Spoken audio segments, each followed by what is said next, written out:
Tinapay mula sa langit. A daily morning devotion with CRC Family.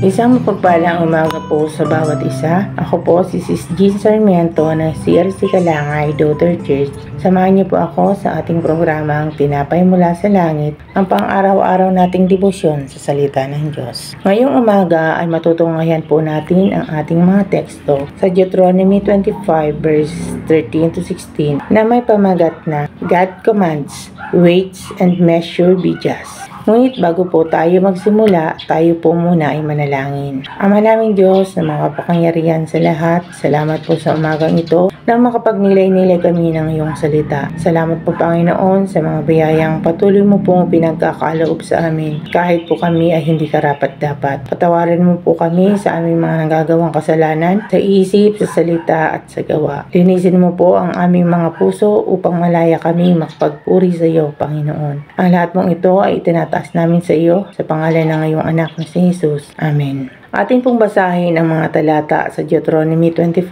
verse 13 to 16. 13. Huwag kayong gagamit ng dalawang uri ng pamigat sa timbangan, isang mabigat at isang magaan. 14. Huwag din kayong gagamit ng dalawang uri ng takalan, isang malaki at isang maliit. 15. Ang tamang pabigat ang gagamitin ninyo sa timbangan at ang gagamiting takalan ay ang yung gusto sa sukat upang mabuhay kayo ng matagal sa lupang ibibigay sa inyo ng Diyos ninyong si Yahweh. 16. Lahat ng mandaraya ay kasuklam-suklam kay Yahweh na inyong Diyos. Purihin po ang salita ng ating Panginoon. Ito nga po ay ang utos ng Diyos patungkol sa katapatan at katarungan sa pakikitungo sa kapwa, lalo na sa larangan ng kalakalan. Pinagbabawal dito ang paggamit ng dalawang uri ng panimbang at takalan, isang mabigat, isang magaan, o isang malaki at isang maliit na naglalayong manlinlang ng pansariling kapakinabangan. Ang ganitong gawain ay itinuturing pandaraya at kasuklam-suklam sa harap ng Diyos. Sa halip, hinihiling ng Diyos na gumamit ng tapat at wastong mga panukat bilang tanda ng integridad at paggalang sa kapwa. Ang integridad ay isang halagang katangian sa buhay ng isang mananampalataya. Kahit sa maliit na bagay, dapat tayo maging tapat dahil ito ay sumasalamin sa ating tunay na karakter. Sabi nga po sa Kawikaan 11 verse 1, kasuklam-suklam kay Yahweh ang timbangang may daya, ngunit kasiyahan naman ang timbangang tama. Ito ay nagtuturo ng kahalagahan ng katapatan at integridad ng ating pang-araw-araw na gawain. Ang paggamit ng tamang panukat ay nagbibigay kasiyahan sa Panginoon. Pinapakita nito ang kalagahan ng Diyos, ang katapatan, katarungan at patas na pakikitungo sa kapwa. Sa mundo ngayon, maraming tao ang nadadala sa tukso upang makakuha ng mas maraming pera o benepisyo. Ngunit pinapaalala sa atin ng Diyos na ang tunay na pagpapala ay nagdumarating sa pamamagitan ng katapatan. Ang anumang kayamanang nakuha sa pandaraya ay hindi nagtatagal. Ngunit ang kayamanang bunga ng tamang pamumuhay ay magdadala ng kapayapaan at pagpapala. Ang pagiging tapat ay hindi madali, lalo na ang paligid natin ay puno ng panloloko. Ngunit tandaan natin na ang ating integridad ay isang bagay na hindi pwedeng bilhin ng pera. Ang Diyos ang tunay na tagamasid at siya ang nagbibigay ng gantimpala sa ating katapatan. Sa ating pang-araw-araw na buhay, tiyakin natin na tapat tayo sa ating pang-araw-araw na gawain. Huwag tayong mandaya, magsinungaling at manloko ng kapwa.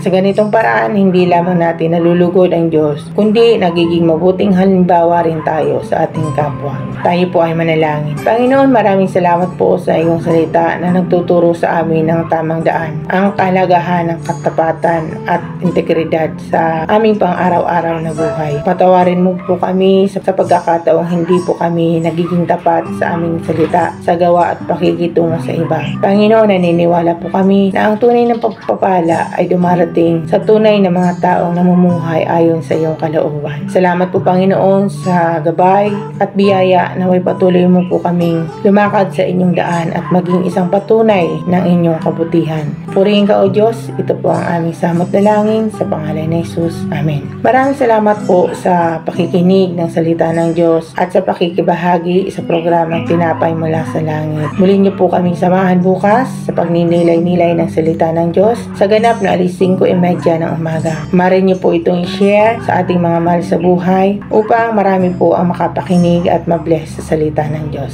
Salamat po and God bless.